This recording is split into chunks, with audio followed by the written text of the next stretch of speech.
Episodio 27. Lo que puedes lograr. Ahora nos conectamos con Bakersfield, en California, para conversar con el Dr. Héctor Arriaza, un colega podcaster y médico venezolano especialista en medicina de familia, quien nos cuenta sobre su experiencia en Estados Unidos. Hablamos de todo un poco, sobre la importancia de la fe en su vida, los tropiezos que dio y cómo decidió intentarlo de nuevo hasta llegar a ser hoy en día Faculty y Associate Program Director de Rio Bravo Family Medicine Residency Program. Es un episodio cargado de tips y consejos valiosos para quienes esperan aplicar a una residencia en esta especialidad y para quienes han pensado en tirar la toalla cuando se encuentran con obstáculos que pueden parecer insuperables.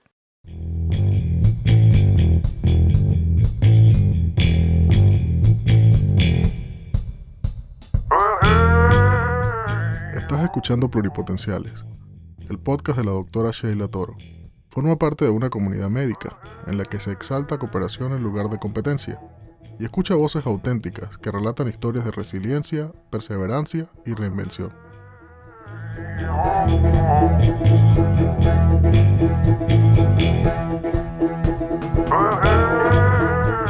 Bienvenido a Pluripotenciales. Gracias. Muchas gracias por invitarme. Tenía tiempo con la intención de invitarte, sobre todo por la forma en la que tú y yo nos conocimos. O sea, a pesar de ser médicos, nos conocimos fue por el podcasting. Claro que sí. La primera vez que escuché el podcast, yo dije, ¿sabes qué? Quiero hacer algo parecido. Y mandé un mensaje a tu página de Facebook. Entonces, yo no sé quién me respondió. No sé si fuiste tú o fue otra persona. Pero sí, el mensaje era, ¿sabes qué? Búscalo en Google. Y dije, oh, gracias. No se me había ocurrido antes. Lo que pasa es que eso fue... Bueno, sorry. Eso fue un amigo que era el que me estaba ayudando con el diseño y con el tema de las cuentas y todo eso. Pero bueno, ya no está participando en el podcast. Ajá. No es médico tampoco. Sorry. Cuando recibí esa respuesta dije, bueno, no sé, averiguaré por otra parte. Y al tiempo que tú me escribes y me dices, Héctor, tal cosa, comunícate con René. Y yo le escribí a René y así como que en cuestión de 3 minutos él me respondió, cómprate esto. Es que René es lo máximo. Yo imprimí esa lista y le dije a mi directora del programa, ¿sabes que necesito esto? Ok, vamos a comprarlo. Y lo compramos. Y así empezó todo. Sabes que René más o menos me hizo sugerencias a mí, pero yo tuve que esperar al finalizar la primera temporada y dije, es el momento, yo creo que sí lo voy a hacer, sí voy a comprar el gear, porque es una inversión. Sí, definitivamente. Pero es una inversión que al final vale la pena. Claro, además ustedes están haciendo un trabajo buenísimo con Rio Bravo Q-Week. El podcast es en inglés, pero sí lo hemos estado utilizando para hacer educación más que todo. Y quisiera tener más apoyo de los residentes. Yo pensé que iba a tener una recepción mucho mejor de la que ha tenido. Pero por lo menos los estudiantes están muy conectados, les gusta. Y sobre todo la directora del programa está muy contenta con el proyecto. Y sacamos temas cortos. No tratamos de hacer muy, muy largo porque sabemos que existen miles de podcasts acerca de medicina que ellos podrían estar utilizando, que podrían estar consumiendo. Pero el de nosotros es bastante específico en cuanto a las cosas que nosotros vemos en la clínica. Por ejemplo, si vemos un paciente con retención urinaria, nos dedicamos a un episodio acerca de eso y tratamos de que sea más o menos como entre 10 minutos solamente. ¿Y cómo surge la idea de hacer Rio Bravo Q-Week? Mira, todo comenzó cuando yo fui a una conferencia de la Sociedad Americana de Profesores de Posgrado de Medicina Familiar, en inglés es STFM. Yo fui a una conferencia y ellos estaban presentando varias iniciativas y no hablaron nada de podcast, absolutamente nada, pero yo dije, ¿sabes qué? Deberíamos buscar nosotros una manera innovadora de pasar un mensaje a los muchachos, a los residentes, porque tenemos un bloque que son los miércoles en la tarde y en ese bloque a veces bueno, se nos queda corto, a veces queremos hablar más cosas, a veces quisiéramos enseñar más cosas y entonces dije, hace falta como un complemento a esas clases, a esas lecciones que tenemos los miércoles. Y quería que fuera algo que se pudiera escuchar en el carro, que se pudiera escuchar mientras estás en el gimnasio o qué sé yo, en cualquier otro momento. O cuando tengas una noche de insomnio, cuando estés de repente en una guardia en el hospital y no estés haciendo nada. Algo así. Entonces se me ocurrió, ¿sabes qué? El formato de podcast tiene esa flexibilidad es fácil de grabar y no requiere mucha edición. Entonces, de esa conferencia saqué esa idea de crear el podcast. Y casualmente, más o menos en ese tiempo fue que comencé yo a escuchar tu podcast también. Y dije, bueno, es posible, entonces vamos a hacerlo. No tengo ningún tipo de entrenamiento en cuanto a la locución, ni a la dicción, ni nada de esto. O sea, yo soy un tipo regular, normal. No estoy vinculado con las redes sociales tanto. Tengo mi cuenta de Facebook y todo eso, pero no nada así profesional, pues. Dentro del podcasting, la mayoría de la gente no tiene entrenamiento. Hay, por supuesto, un grupo de gente que ya trabajaba en radio, ya trabajaba en medios, que se está moviendo el podcasting porque es un formato que se está volviendo muy popular. Correcto. Entonces, porque es un formato casual, fresco, digamos, sin ningún tipo de filtros o tan... No tienes que practicarlo ni... entonces, es un formato que se presta a esa naturalidad que yo necesitaba. Entonces dije, bueno, nada, vamos a hacerlo. Y lo hicimos. Y es súper ameno de escuchar. Al menos a mí me ha parecido así. Para gente que está, como yo, estudiando para exámenes de certificación, es como una forma conveniente como para refrescar las bases de ciertas patologías. Y aparte, bueno, ustedes al final siempre hacen un chiste. Tengo que decirte Ajá. que a veces los chistes no todos son muy buenos, pero igual son graciosos, porque hasta los chistes malos tienen su encanto. Mira, ¿sabes? Algo cómico es que yo esos chistes los saco de un libro para niños. Porque yo, Ah, yo quería que el podcast fuera apto para todo público, ¿verdad? Entonces, pero a veces los residentes sacan unos chistes un poquito subidos de tonos.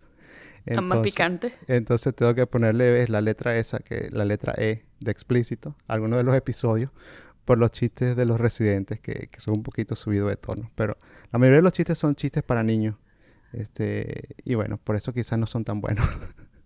No, bueno, no es que sean malos, pero son bien inocentes, pues. Sí, sí, Entonces, sí. yo tengo un humor medio negro. Sí, sí. Sí, yo me río de cosas a veces que no a todo el mundo le parecen graciosas, sino ofensivas, pero Ajá.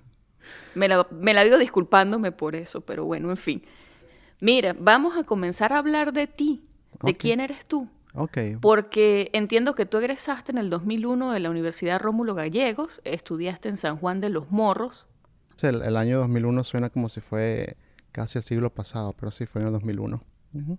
Fue el año en el que yo de hecho empecé medicina, ¿sabes? Ah, bueno, imagínate. Fue el paro petrolero y han pasado tantas cosas que yo creo que más que por el tiempo que ha pasado, han pasado tantas cosas que sí suena como que fue del siglo pasado. Sí, sí, es verdad.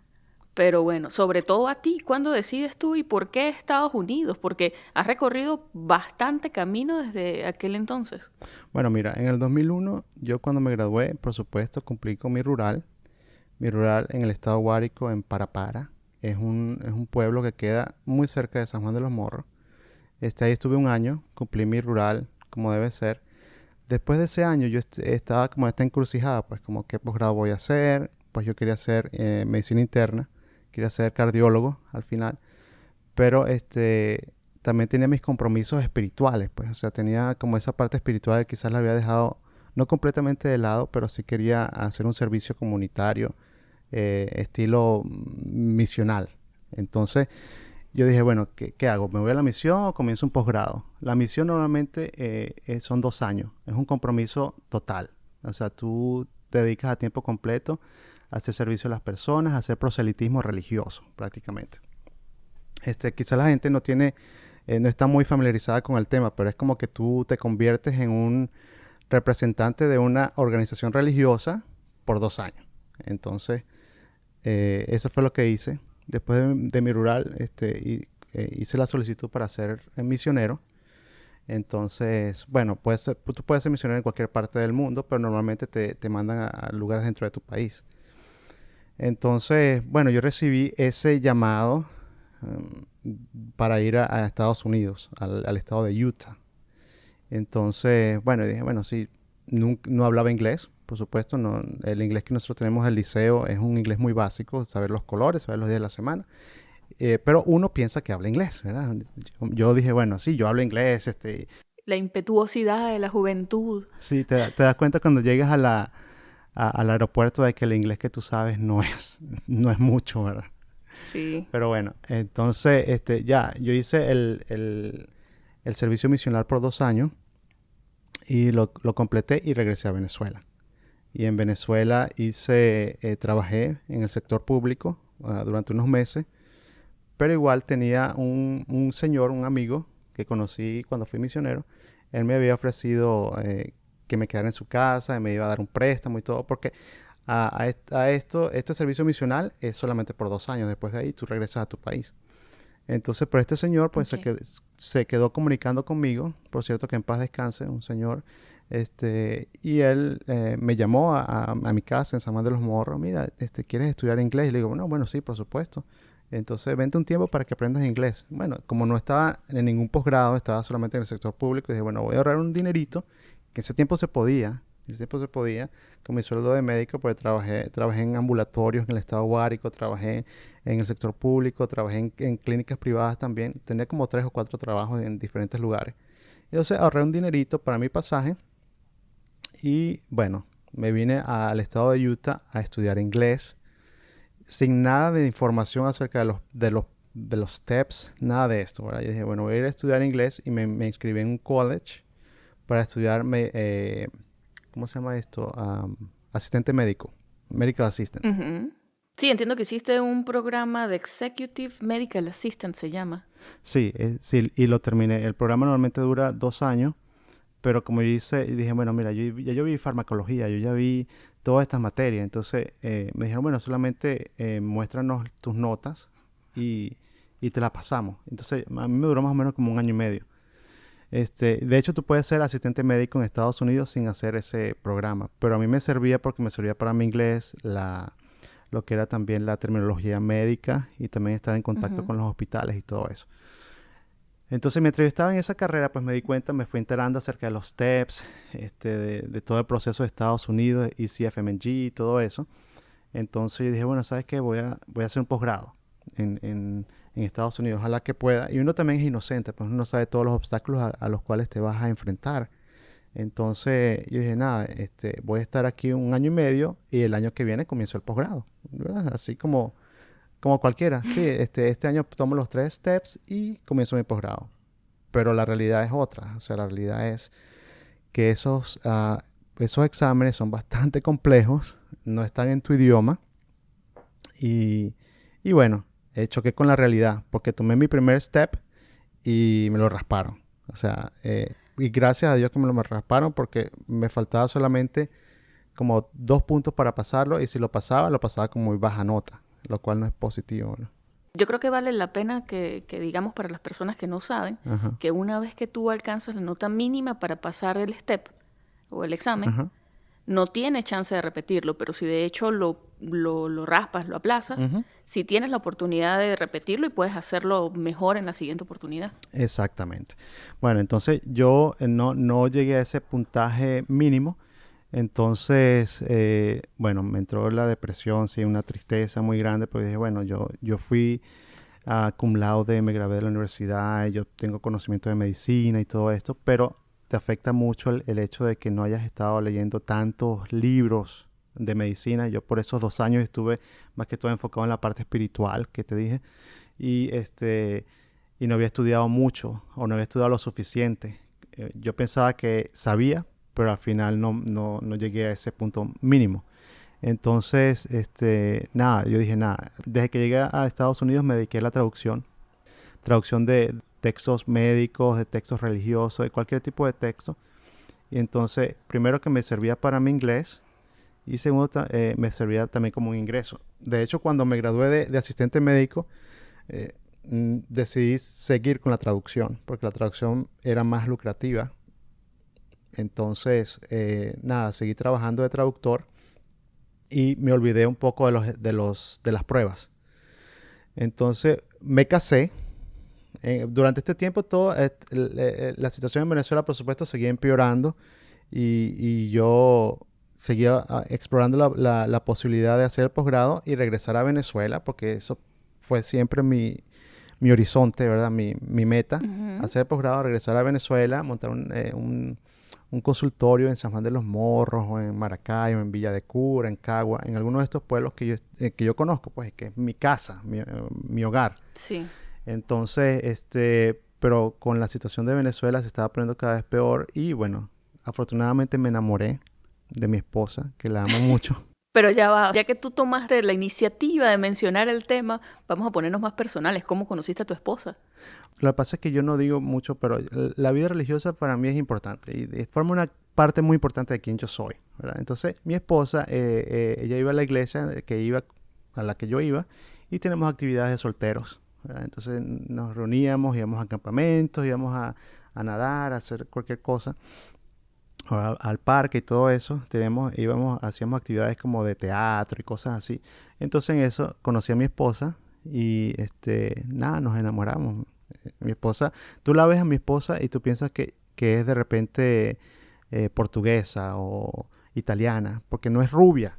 Ella es americana, es estadounidense, pero tiene... Porque no es rubia, pero ya va, ella es de Utah también. Ella, sí, ella creció en Utah. Pregunto porque la idea que uno tiene de una persona de Utah, bueno, tú perteneces, vale la pena decir, a la iglesia mormón. El nombre completo es All Day Saints, ¿verdad? Se llama la Iglesia de Jesucristo de los Santos de los Últimos Días. O sea que nombre largo. Oh, ok. Ajá. Pero le dicen los mormones. Los mormones. Sí. Pero sí, para recortar. Uh-huh. Yo no sé mucho de la iglesia mormón. Yo recuerdo en el Vigía, de hecho, había una iglesia pequeña y había muchachos muy jóvenes que iban a hacer misiones allá. Y tú veías aquellos catiritos, ojitos Exacto. azules, altísimos, blancos, Sí. con su corbata impecable en el Vigía, que hace un calor Sí. que hace un calorón. Ajá. Impecables ellos, pobrecitos, sudando y pasando, hablando con la gente, porque bueno, esa es su misión. Eso es algo, entiendo, que ellos de hecho entrenan y después se van a hacer su misión. Exacto. Y yo, sí, te voy a ser honesta, yo lo único que sé de la iglesia mormón es lo que aprendí del libro del Mormón. ¿Tú sabes lo que es? Sí. El libro de Mormón, el musical de Broadway. El libro del Mormón, el musical.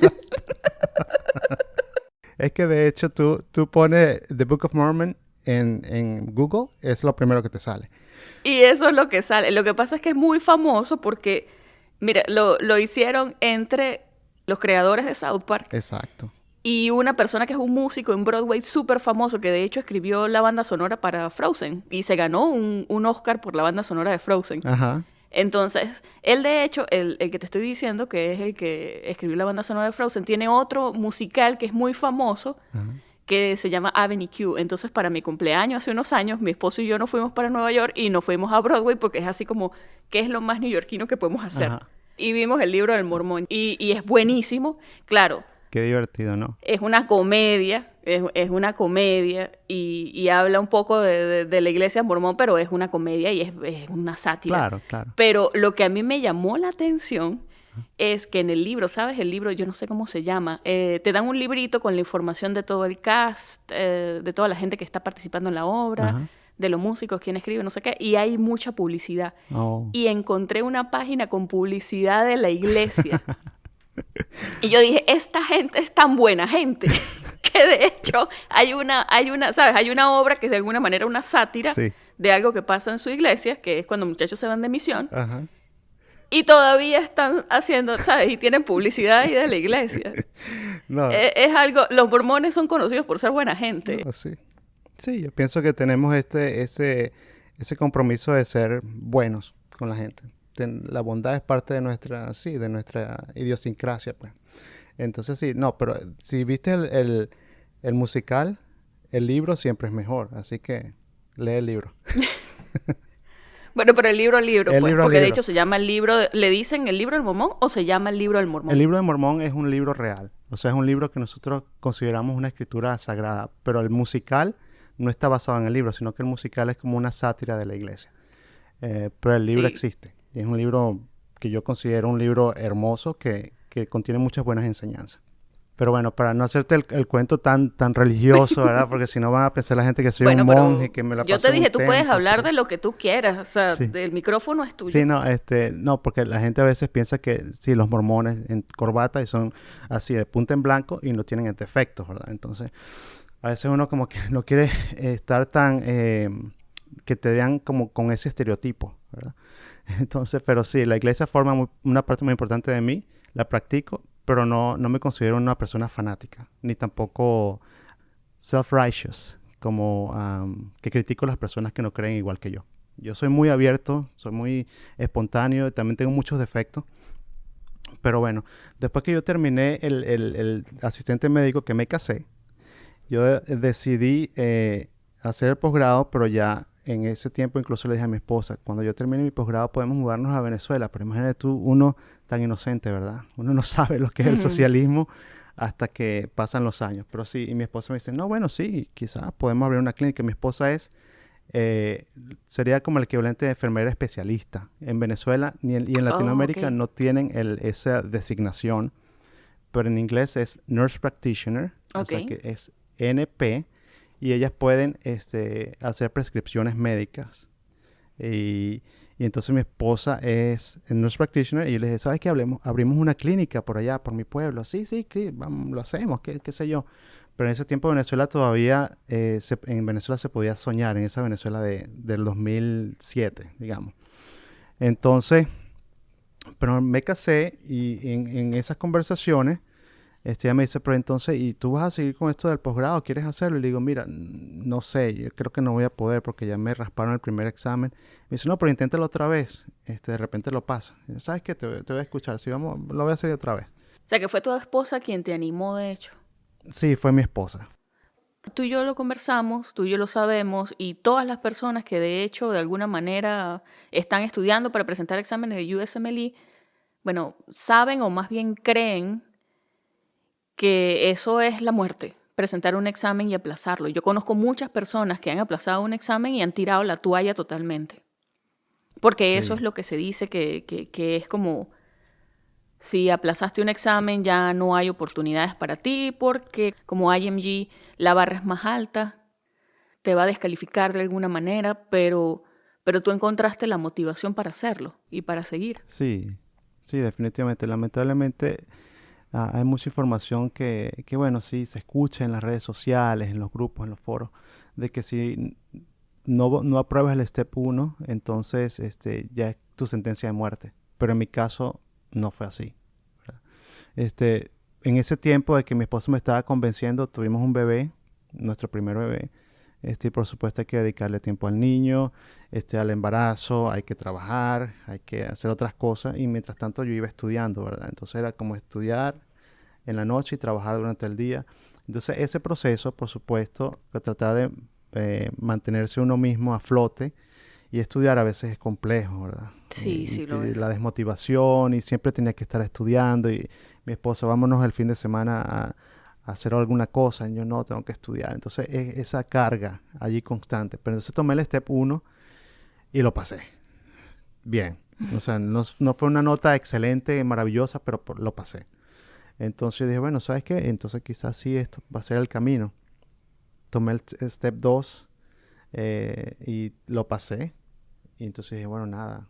Step 2, CS, y lo pasé también. Entonces dije, bueno, no, aquí lo que hace falta es encontrar una residencia y ya, ¿verdad? Y bueno, ese fue el segundo obstáculo que me conseguí, porque uno también es inocente, uno no sabe, uno piensa que las cosas son sencillas, pero tienes que tener contactos, referencias, todo eso. Entonces yo me postulé a mi primer match solamente con los exámenes y prácticamente con la experiencia que había tenido en el college, que fue mínima de asistente médico. Entonces no me dieron ni una sola entrevista, porque lancé aplicaciones a todos los programas que veía, pues porque uno no sabe, ¿verdad? Sí, es que es difícil y aparte, la guía de alguien más definitivamente hace falta. Y me imagino que tú, claro, tú estabas trabajando en otra cosa, estás atendiendo a tu familia, haciéndote cargo de tus responsabilidades y no siempre, como me decía una amiga, a veces somos como islas que están cada una por tu cuenta y no tienes la oportunidad de alguien que de alguna manera sea tu mentor o te guíe o te diga, cuye, sabes que tienes que hacerlo más target, tienes que ser mucho más estratégico en la forma en la que aplicas. Exacto. Entonces, ese match en el cual no me dieron ninguna entrevista, es como que fue mi segundo bajón. Como dije, ¿qué es esto? Esto no va a funcionar. Entonces, mi esposa y yo comenzamos a explorar diferentes opciones. Una de ellas era convertirme en physician assistant, asistente de médico, que es como, la carrera tampoco existe en Venezuela ni en Latinoamérica, pero es como una carrera intermedia que te permite también dar prescripciones, ver tus pacientes, pero siempre está bajo la supervisión de un médico supervisor. Entonces dije, bueno, me puedo meter al college, a ser physician assistant, pero vimos que también habían varios requisitos. Tenía que graduarme de un college de los Estados Unidos. Y necesitabas un bachelor, pues. Un bachelor's, exacto. Okay. Entonces vimos tampoco, porque eso me va a tomar 4 años y 4 años más en la escuela. Entonces no se va a poder pues hacer mucho tiempo. Entonces comenzamos a explorar. De repente voy a hacer un master's. Bueno, la inversión de dinero, cumplir todos los requisitos y todo esto no parece una opción tan viable tampoco. Y bueno, la otra opción era dedicarme a la traducción. Dije, nada, terminé los exámenes, pero me dedico a la traducción. Y con eso tenemos algo para vivir. No vamos a vivir mal, pero no voy a tener, digamos, la profesión que yo quería, que era médico, la profesión que yo había estudiado. Pero bueno, entonces en todo eso, ¿verdad? Nosotros, de hecho yo hice como un mapa que lo coloqué en una pared, opción A, opción B, opción C, opción D, y todo eso, todos los pros y los cons de cada uno. Entonces eso lo tenía allí y vamos a ver cuál va a ser el plan que vamos a seguir. Héctor, ¿y cuándo llegas tú al programa de UCLA para IMGs? En ese preciso momento. ¿Después de presentar los exámenes? Sí, después de presentar los exámenes. Yo pensé que eso era algo que tú hacías antes. No, bueno, tú puedes entrar en diferentes niveles. Está el programa A, el programa B y el programa C. So, dependiendo de cuántos steps tú hayas tomado, te pueden aceptar en uno de los 3 programas. Pero entonces yo tenía un amigo que yo estudié con él el Step 2 CK por Skype. Entonces él me había comentado acerca de este programa de UCLA, pero yo no le había prestado mucha atención porque yo estaba viviendo en Utah. Y de Utah a California pues es lejos, ¿verdad? Entonces a mí no me parecía una opción viable. Pero entonces comencé a investigar más acerca de ese programa de UCLA. Entonces... nada, me postulé. En ese momento, eso fue en el año 2013. Sí, mira, ¿y en qué consiste? Mira, UCLA IMG viene de International Medical Graduate. Es un programa que ellos te entrenan prácticamente, te preparan para poder entrar a la residencia. Y la residencia tiene que ser única y exclusivamente, no sé si han cambiado, en medicina familiar. Okay. Y tiene que ser en California. Y tiene que ser en un lugar donde haya necesidad de médicos. ¿Okay? Entonces, cuando yo descubrí ese programa, yo descubrí que la palabra clave que me permitió entrar fue la palabra underserved. Y esa palabra yo se la recomiendo a las personas que se la memoricen y la utilicen si están considerando un programa como UCLA IMG. Cuando yo comencé a hablar ese mismo idioma, ¿verdad? Underserved, que yo hablo el mismo idioma de mis pacientes, que yo tengo competencia cultural así como ellos.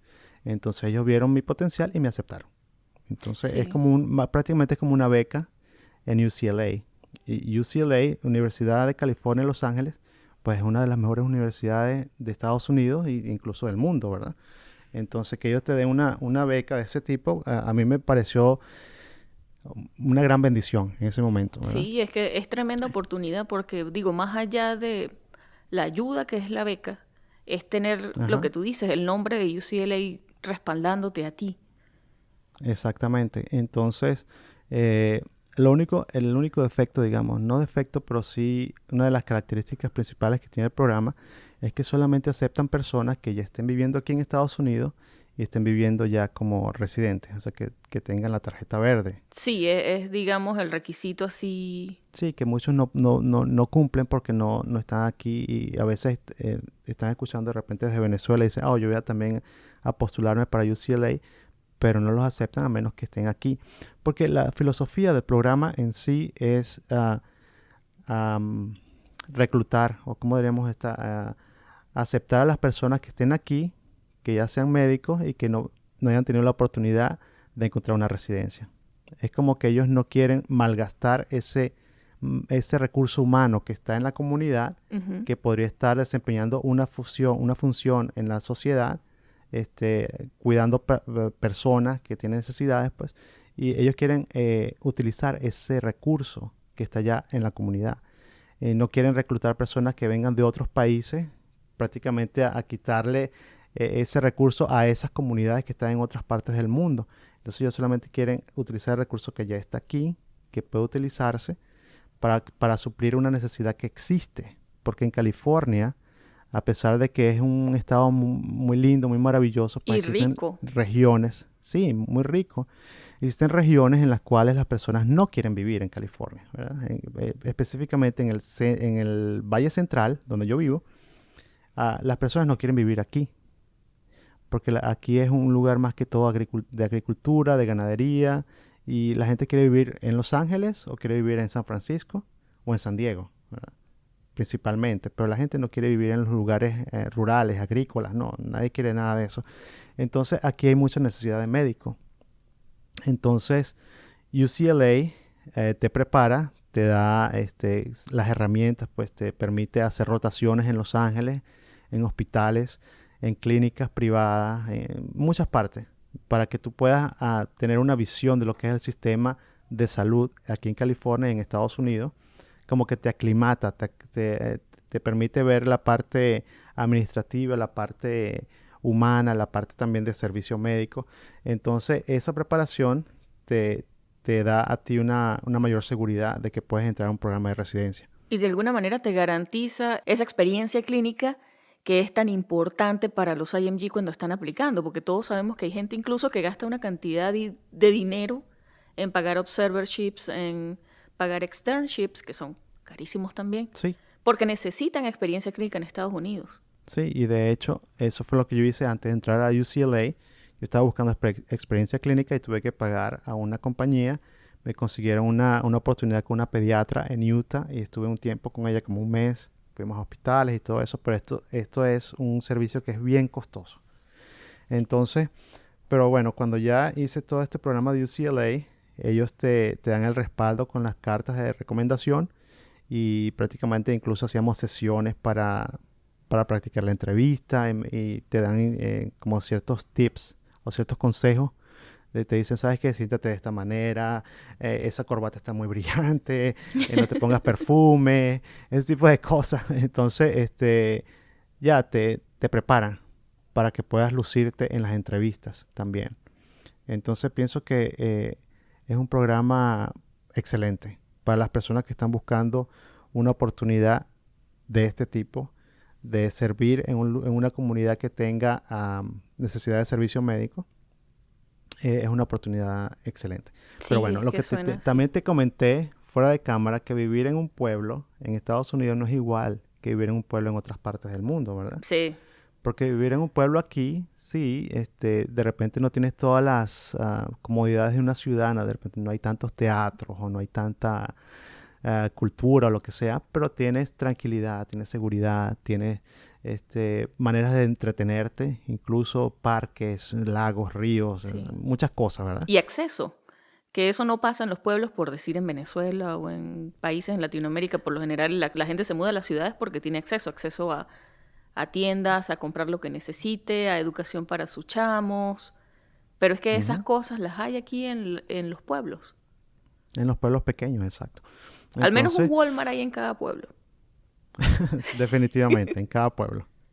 En cada pueblo tú ves más o menos lo mismo, como un Walmart, una farmacia, ves la escuelita, ves el correo, ves la biblioteca. O sea, en casi todos los pueblos tienen casi todo lo mismo, ¿verdad?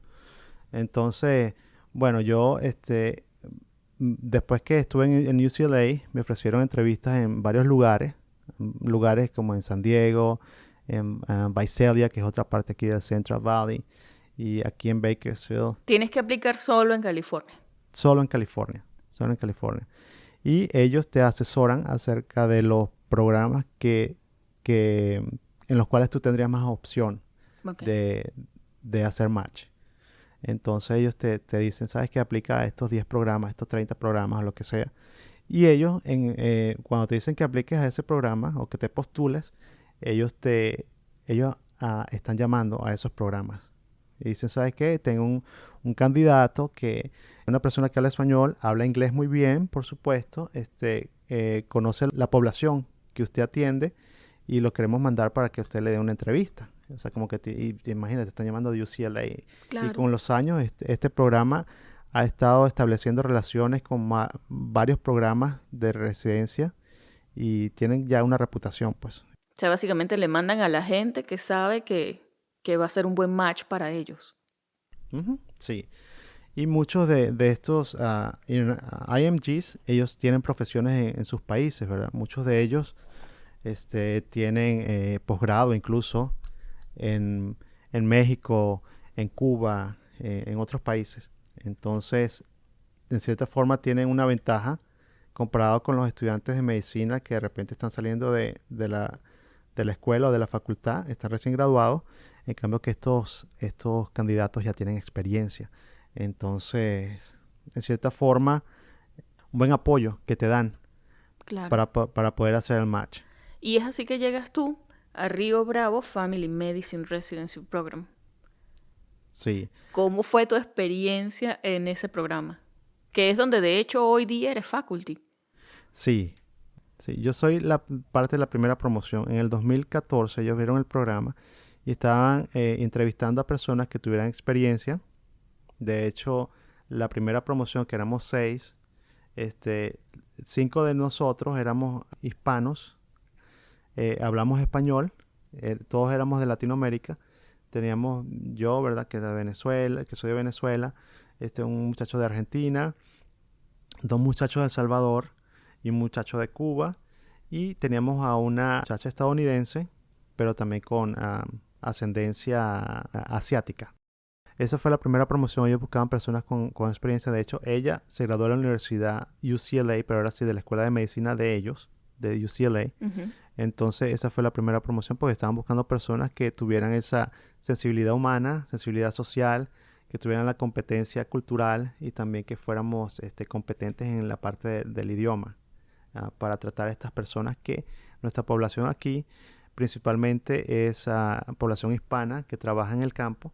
Entonces ellos necesitaban ese tipo de personal. Entonces nosotros prácticamente tenemos ese perfil perfecto para estar aquí en este programa. Entonces nada, como éramos la primera promoción, pues tener mucha iniciativa en cuanto a las rotaciones, en cuanto a dónde ir, tocar muchas puertas, ayudar con el desarrollo del currículum y todas esas cosas. El desarrollo del programa de estudio, cómo vamos a hacer las evaluaciones y todo eso. A pesar de que ya existía como una estructura, teníamos que nosotros irla mejorando y darle como feedback al programa para que siguiera mejorando. Pero ahí entonces juega un papel bien importante el hecho de que ya ustedes tuvieran experiencia y experiencia clínica. O sea que definitivamente fueron un buen fit y hay programas en donde eso es valioso porque hemos escuchado en muchos sitios que, cuye, no importa la experiencia que tú traigas de tu país de origen, no le van a prestar atención. Ujú. No, y definitivamente programas de este tipo sí le prestan atención porque, como te dije, hay muchos lugares en California, hay muchos lugares en Estados Unidos donde hace falta material humano, o sea, médicos, que presten servicio a la comunidad. Entonces, pienso que es una oportunidad para todas esas personas que están buscando posgrado. Piensen en la posibilidad de unirse a un programa que necesite atención médica, o un programa que esté necesitado. Pues en áreas rurales o en áreas suburbanas existen todo este tipo de programas que pueden prestar, que pueden darles esa probabilidad de entrar.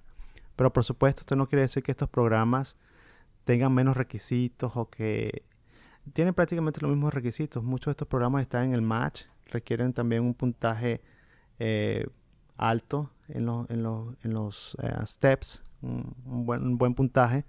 Y por supuesto también cuenta mucho la manera en que tú te presentes, la manera en que tú expreses tu interés y que seas sincero también, porque muchas veces la gente piensa, ¿sabes qué? Me voy a meter en esa residencia y voy a disimular, voy a pretender de que yo realmente tengo un interés en servir a la comunidad. Pero si tu interés es genuino, espontáneo, las personas pueden sentirlo y vas a hacer match en ese tipo de programa.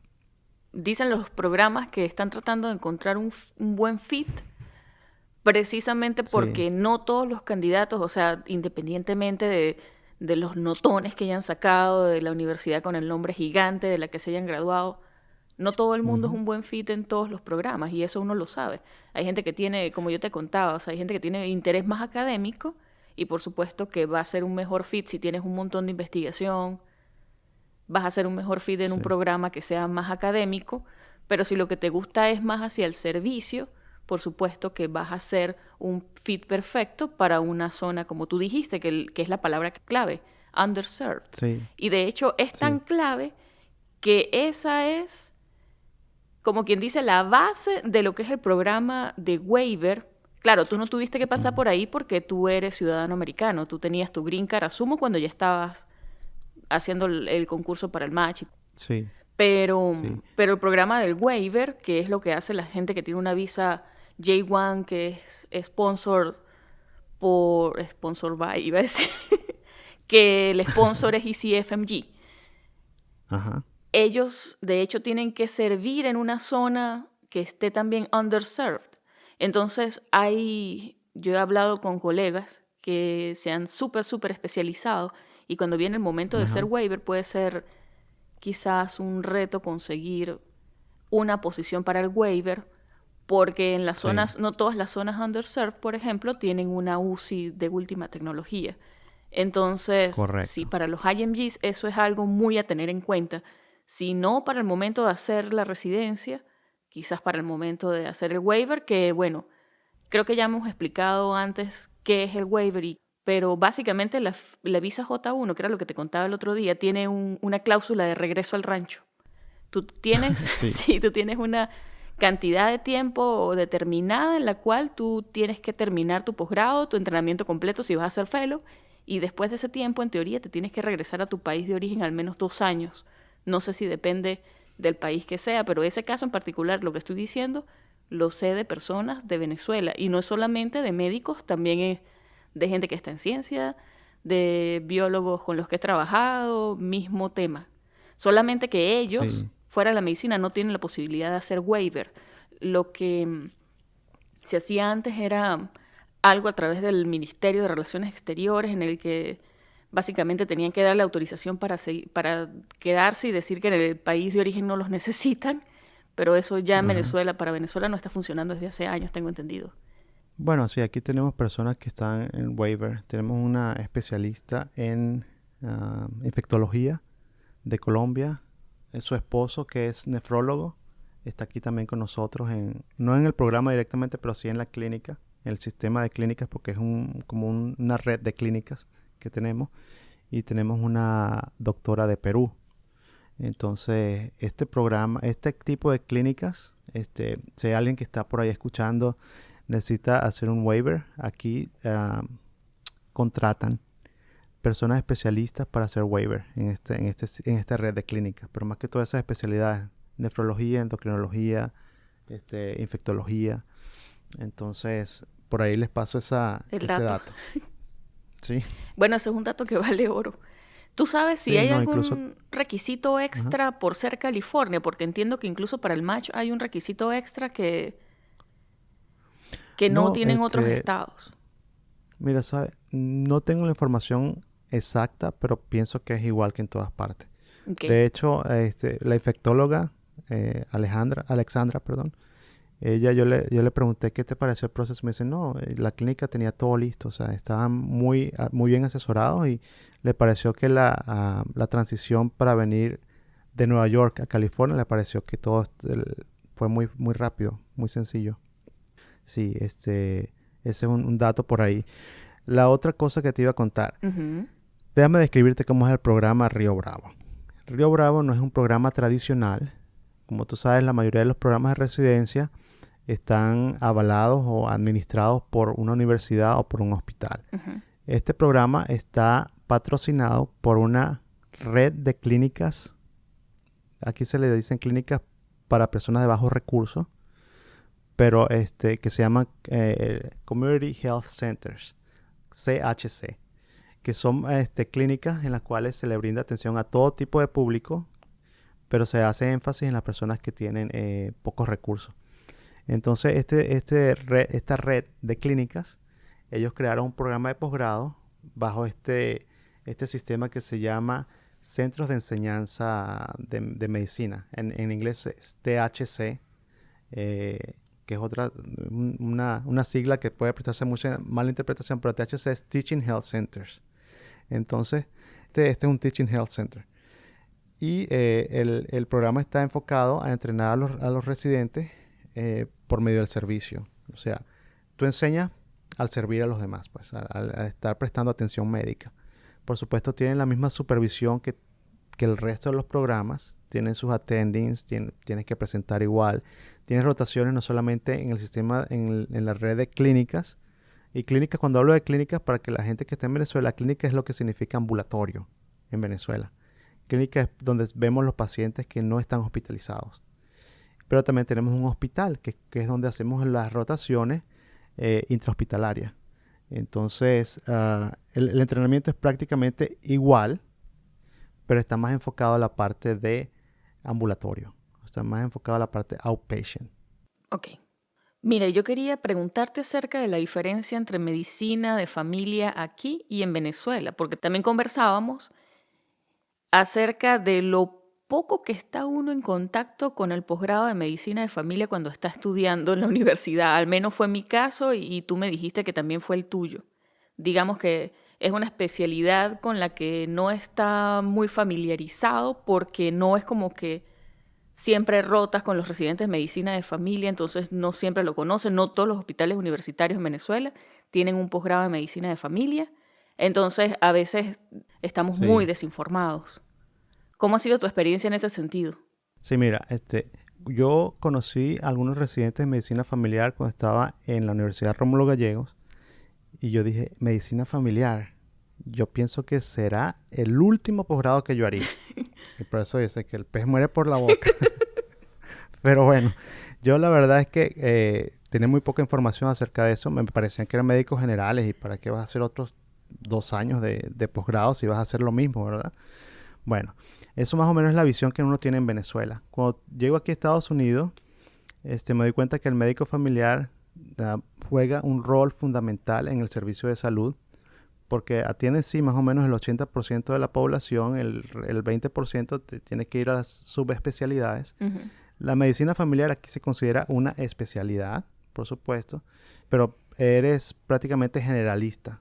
Pero tú puedes diseñar o adaptar tu práctica o tu ejercicio de la medicina familiar a la manera que tú quieras. Por ejemplo, tú puedes ser un médico familiar, pero te dedicas al ejercicio de la obstetricia, por ejemplo. Uh-huh. Con el entrenamiento correcto puedes tener tus pacientes prenatales, puedes incluso hacer partos y puedes incluso con el entrenamiento correcto podrías hacer cesáreas. Cesáreas, sí. De eso conversé hace poco con una amiga. Me dijo que hay un fellow para medicina de familia que sí, que tiene un componente quirúrgico.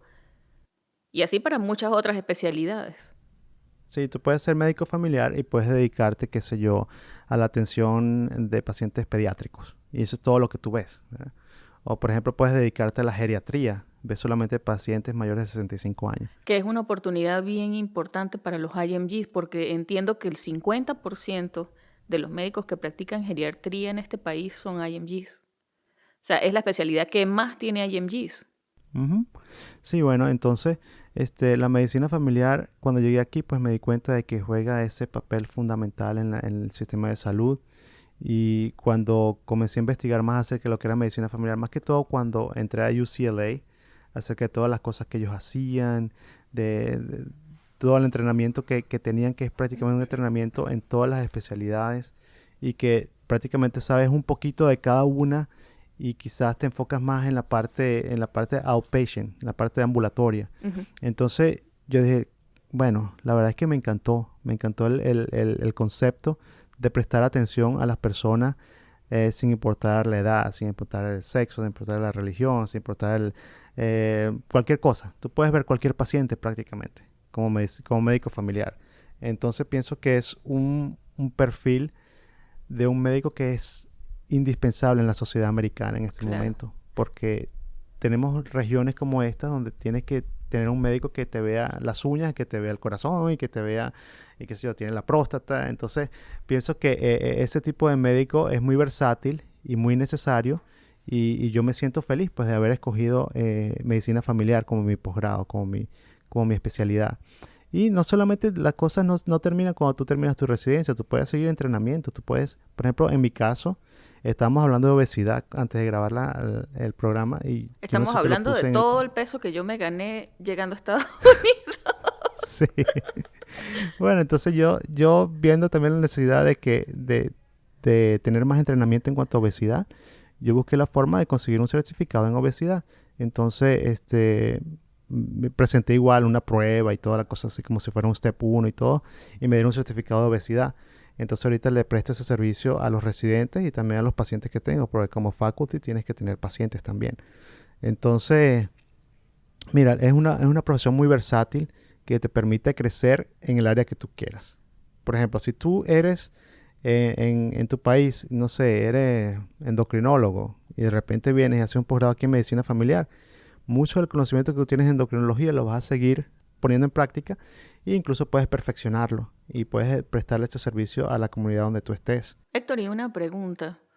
Tú Ujú, puedes, o sí. sea, porque claro, el programa de UCLA, tú te comprometes con ellos a hacer tu Ujú, posgrado en California, también te comprometes a permanecer en California. Digo, y en caso de que quieras hacer un fellow, sí. tiene que Bueno, ser en mira. California. Sí, Ok. sí, tiene que ser en California. Lo que sí es que, bueno, California, bueno, tú California es ahora que vives gigante. aquí te has dado cuenta, California es California su propio prácticamente país. es un país, es un Es país. un De país. hecho, en California tenemos más habitantes que en Venezuela. Entonces, imagínate. Y de alguna manera es algo aparte de Estados Unidos. O sea, yo me he maravillado, o quizá por la zona en la que yo estoy, pero esto no se parece a lo otro que yo conozco de Estados Unidos. No, y de hecho, si tú tomas solamente la economía de California, California está dentro de las 10 economías más grandes del mundo, creo yo, si no me equivoco. Solamente el estado de California. O sea, que tiene una economía más grande que el estado, que el país de, no por desmerecerlo, ¿verdad? Uruguay, de repente, no sé. Sí. California es inmenso y tiene muchas posibilidades de hacer posgrados de cualquier tipo, de hacer cualquier tipo de fellowship.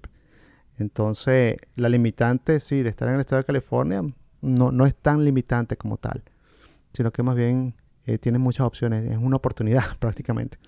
Entonces, pero sí puedes hacer fellowship después que te gradúes de la residencia y ellos te hacen comprometerte a quedarte en California por un periodo de 2 años o 3 años, pero puede ser en cualquier parte de California Después de y terminar no la tiene residencia. después de terminar la residencia.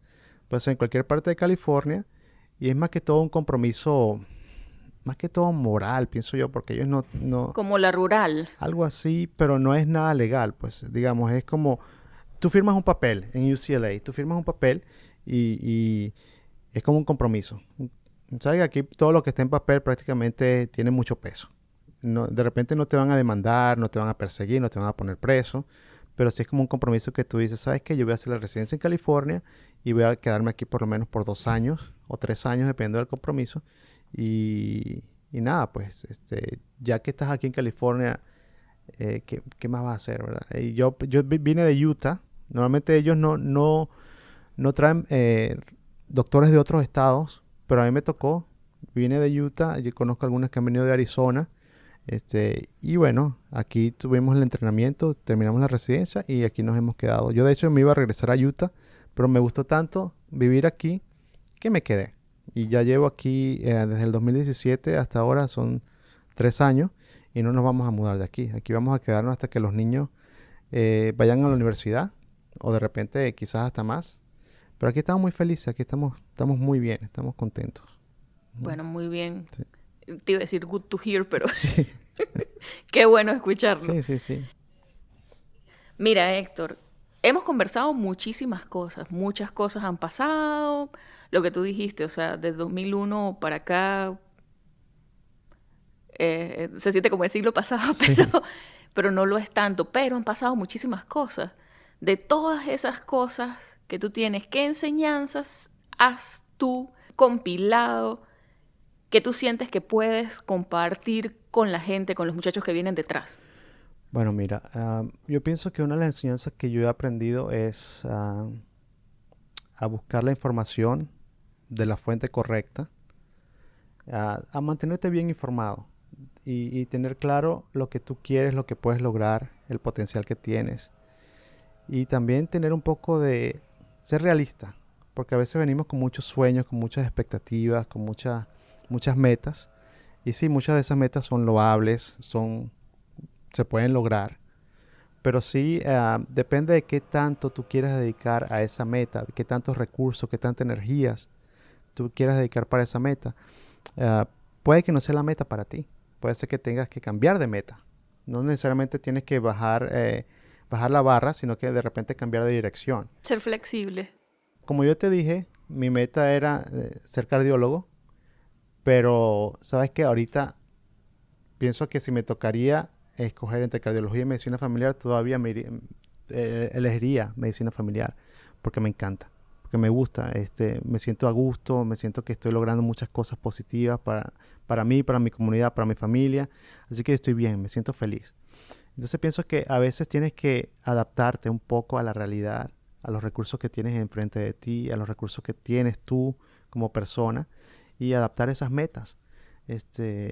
No va a pasar nada si de repente no logras una meta que te planteaste.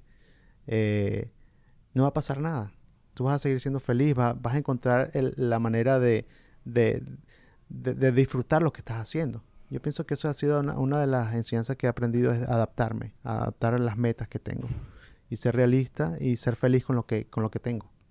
Es muy, muy, muy valioso consejo. Sí. Además, viniendo de ti, yo siento que tiene valor extra porque, como ya lo dijimos, o sea, tú eres un caso que va en contra de las estadísticas. Sí, no. O al menos de la gente con la que a veces hablamos, que la mayoría...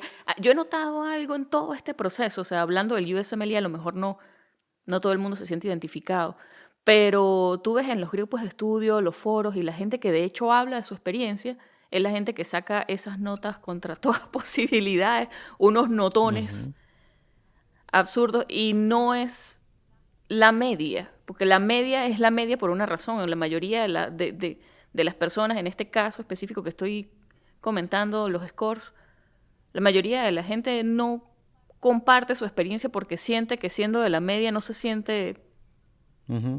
Sí.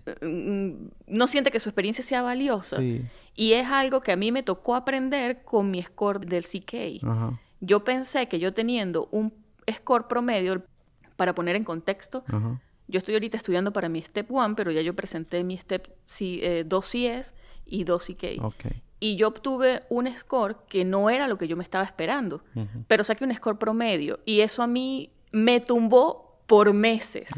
Hasta que justamente grabando un episodio con una persona que va muchísimo más adelante que yo, que también es faculty de un posgrado, yo le dije, cuye, pero es que yo tengo miedo porque no sé si voy a poder aplicar, porque saqué X nota, es una nota promedio, yo sé que nosotros tenemos que tener notas por encima del promedio para ser tomados en cuenta, y me dice, Sheila, eso es muy buena nota, ¿por qué te estás autoflagelando? Y yo dije, ¿sabes? Fue como el comienzo de entender que la nota no lo es todo. Lo que pasa es que, como tú dices, o sea, busca información de las fuentes correctas. Sí. A veces no siempre las personas comparten toda la historia. Sí, no. Y tú mencionas el hecho de que yo me salgo de la estadística, digamos, sí. En cierta forma, de hecho, cuando tú entrevistas a todos estos doctores excelentes, me ha encantado mucho esas entrevistas, que sí han sacado muy buenas notas y están en programas increíbles. Pero existe sí una gran población de médicos venezolanos que están así como yo, que están en esa necesidad de buscar un lugar donde entrenarse y donde ejercer la medicina. Y pienso que la medicina familiar ofrece esa oportunidad a todos estos médicos que de repente no han encontrado ese nicho para ejercer su carrera. Y lo que sí sabes que cuando una persona está aplicando a la carrera de medicina familiar, esto se lo mando a todos los que están considerando esta carrera, nunca mencione que esto fue su opción B. Porque sí, eso, por lo menos a mi directora de programa, eso a ella le choca. O sea que no pudiste hacer match en pediatría, ahora vienes a medicina familiar. O no pudiste hacer match en obstetricia, ahora vienes a medicina familiar. Entonces, sino que siempre tienen que decir, si es realmente lo que sientes, pues, de que medicina familiar es lo que tú querías hacer, lo que tú quieres hacer. Y eso lo vemos mucho incluso en los candidatos que vienen aquí con nosotros a entrevistarse. ¿Por qué escogiste medicina familiar? Y comenzamos a sentir si realmente esa persona tiene este interés genuino de ejercer la carrera como tal, o simplemente vino porque era un plan B, porque era una opción de que si no hago match aquí, me voy para allá. Ahora, Héctor, una pregunta. Si alguien te dice, por ejemplo, que siente que medicina de familia es un camino para ejercer lo que hablamos, por ejemplo, pongamos el ejemplo de ginecobstetricia, que es un camino para llegar a la meta que tiene, que quiere trabajar con ese tipo de población, ¿a ti te parece que eso es una respuesta válida? Yo pienso que tú lo puedes poner de una manera que sea así. Quiero hacer medicina familiar, soy obstetra en mi país, quiero aplicar los conocimientos de obstetricia que tengo, pero quiero enriquecerlos con conocimientos de pediatría, conocimientos de medicina interna, conocimientos de cirugía. Quiero enriquecerlos para ofrecer esos servicios cuando ya me gradúe, ofrecer los servicios a mi comunidad.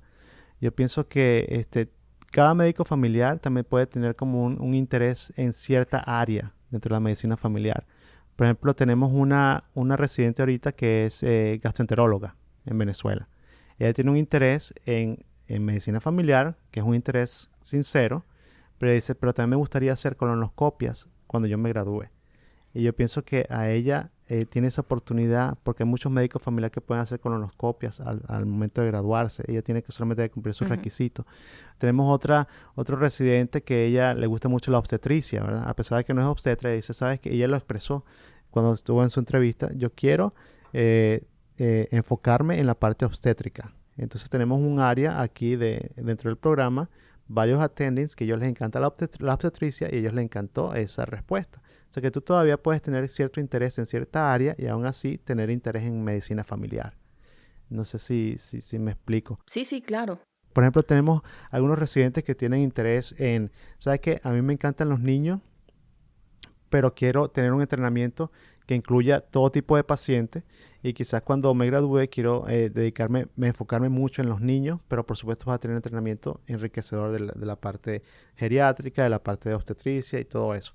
O sea que puedes tener Bueno, y que los planes puedes cambiar, porque después que tengas la experiencia que estás teniendo, hay gente que se enamora en el camino de otras subespecialidades. Sí, claro. Y como te dije, el entrenamiento no termina después de los 3 años. Tú puedes seguir enriqueciendo tu experiencia, tu entrenamiento en muchos otros programas. O sea, lo que sería fellowship, pero no solamente fellowship, puedes hacer entrenamiento en certificaciones, en diplomados, que te dan esa experiencia que tú necesitas o que tú quieres, ¿verdad? Puedes hacer, qué sé yo, un entrenamiento en, no sé, se me ocurre como cosmetología o lo que sea. O sea, tú puedes enriquecer tu ejercicio en la medicina familiar de la manera que tú quieras hacerlo. Pero lo que saco de lo que me dices es que las palabras son importantes. Ajá. Sí, Sobre todo la forma en la que expresas la idea, y ya lo conversábamos. sí. Porque me dices que en el camino te has encontrado con personas que quizás no se han expresado de la mejor manera y a veces eso choca. Sí, claro. Claro, eso aparte, porque sí, medicina familiar, se puede ver como una opción B, como una opción de que si no hago match en cirugía, me voy a medicina familiar. Entonces eso como que choca un poco, eso choca. Porque la medicina familiar en sí no es un posgrado fácil tampoco. Tú vas a tener que estar estudiando, vas a tener que estar presentando casos, vas a tener que estar haciendo investigación, vas a tener que estar haciendo muchas otras cosas. O sea que no es como el camino fácil. Y cuando la gente comienza a hacer como, oh, este es el camino fácil que yo quiero tomar, la mayoría de los programas no te van a ver con buenos ojos. Van a pensar que no eras un... No, a nadie le va a gustar que le diga, mira, yo vengo aquí porque Exacto. tú eres el repele, o sea, es ofensivo, es muy ofensivo. Es muy ofensivo, es muy ofensivo. Y te digo, tengo algunas personas que me han contactado con esa intención. Y yo le digo, bueno, sí, muchas gracias por contactarme. Quizás tienes que luchar por tu cirugía. Dale, tú puedes, ¿verdad? Si realmente no te gusta la medicina familiar, pienso que no deberías hacerlo, porque si no vas a estar muy frustrado. Dale, tú puedes, darle tu cirugía, sigue adelante, ¿verdad? Y haz match en cirugía. Algo que no hemos dicho es que el sistema de salud aquí en Estados Unidos está estructurado de una manera que no siempre es parecida a la de nuestros países. Por ejemplo, bueno, y también depende del tipo de seguro que tengas. Pero digamos que en general, tú tienes que ir primero a un PCP, un Primary Care Physician, y la gente tiene un Primary Care Physician que es como tu médico de cabecera. Sí, correcto. Y hay algunos que son internistas, pero la gran mayoría son médicos de familia. Mi Primary Care Physician es médico de familia. Sí. Y egresada de Stanford, o sea, de una universidad súper prestigiosa y que ha estudiado en institutos súper prestigiosos y una persona con una carrera... Bueno, por eso la escogí. Uno es muy picky como médico escogiendo a sus médicos. Sí, sí.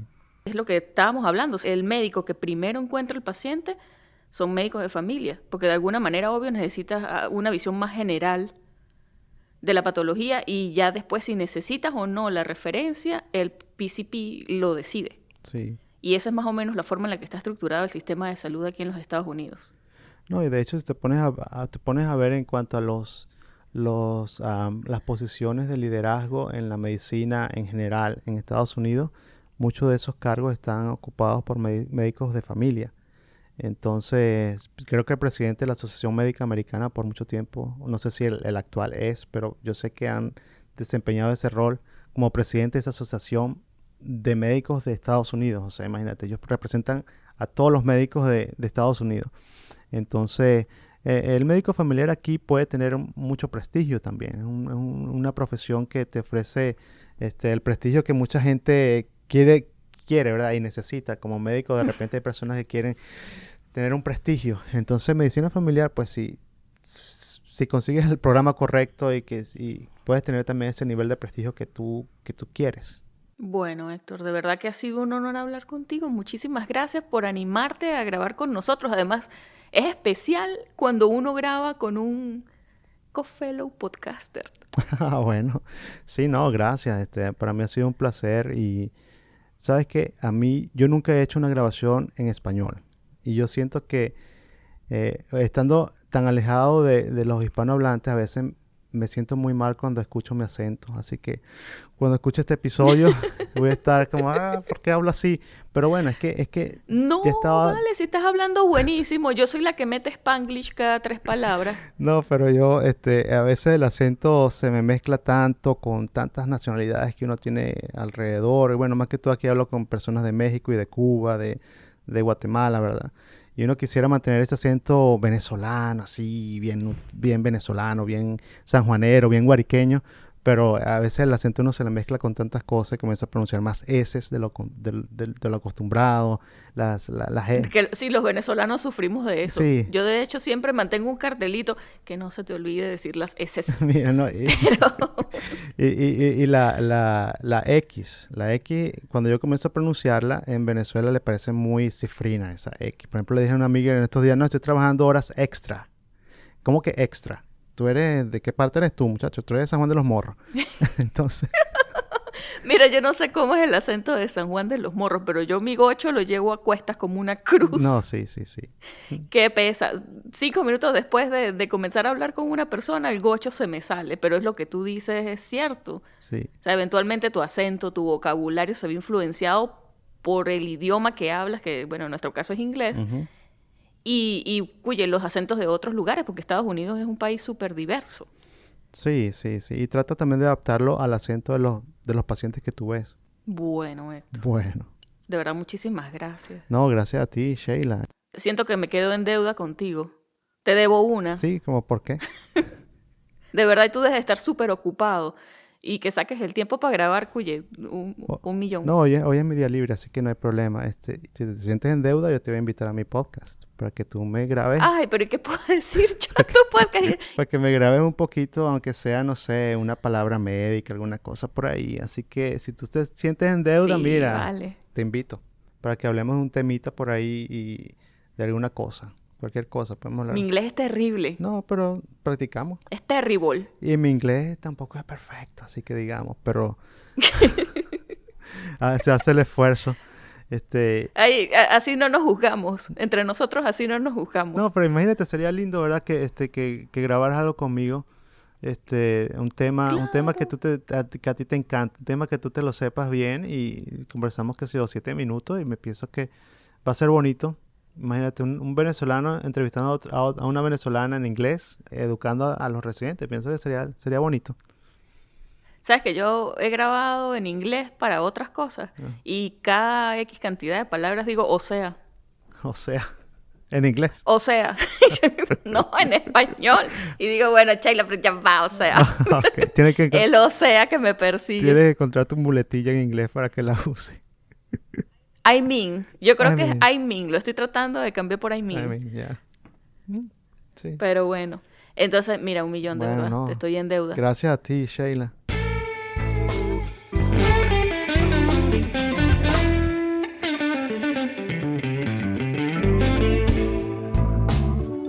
Esta fue la conversación que sostuve con el doctor Héctor Arriaza desde Bakersfield. Si te gustó este episodio, compártelo con tus amigos y no olvides que puedes encontrarnos en pluripotenciales.com y las distintas plataformas de streaming. Desde el área de la Bahía de San Francisco, en los Estados Unidos, y como siempre deseándoles el mayor de los éxitos, se despide su colega, Sheila Toro.